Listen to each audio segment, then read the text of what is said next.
په 13 تاریخ چې په خیبر کې د پی ټی ایم د طرف نه کومه جلسه شوې وه، کوم زموږ مشران ګرفتار شوي د هغې مخالفت کې یوه جلسه شوې، پروګرام نه جلسه شوې وه، په هغې په مشرانو باندې ټولو باندې 19 کسانو باندې اف آی آر شوې. په کومو باندې شوې راځئ دا سره وګورئ. په دې کې سېنیټر مشتاق احمد صاحب دی، مفتي کفایت الله صاحب دی، عارف صاحب دی، پکې عمران لالا دی، پکې نجیب مجبور پښتون صاحب دی،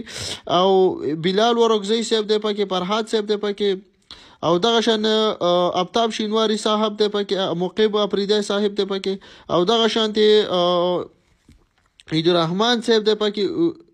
او زکیم دی، پکې زکیم وزیر دی، پکې دغه شانتي 19 کسانو باندې دا اف آی آر شوی دی.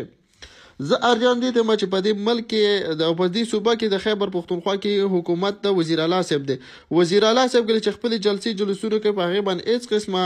مسالې، هېڅ قسمه اف آی آر، هېڅ قسمه څه نه جوړېږي. او په دغه جلسې او د دغه جرګې حمایت چې دی نو د وفاق د طرف نه الیمین صاحب کله او هغه الیمین صاحب زموږ سره په دغه مشرانو سره په هر څه کې ورسره ناست، په دغه هر څه کې هغوی ورسره یو ذات له د هغې جرګې برخه جوړه شوې وه. او په هغې کې دا هم لیکلی شوي په دې کې په چا پی آر نه کې په 13 ځلې پی آر وشولې، په ټول مشران پکې ګرفتاره شو. او اوس دا مهال چې په هغې په مخالفت کې کوم جلسه کومه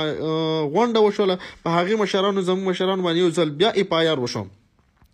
نو موږ دا سوچ کوو چې د پی ټی آی د حکومت نه په خیبر پښتونخوا کې د دې حکومت نه زموږ پښتنو ته څه قسمه میسج ورکړی کېږي. د دغه میسج یا د دې په اړه باندې پی ټی آی رونه چې کم سوچ کم فکر لري هغوی په خپل دا نظر شیر کړي چې دا د خیبر پښتونخوا پښتنو سره دا ظلم کوي او که دا ورسره ښه کوي د پی ټی آی حکومت د طرف نه.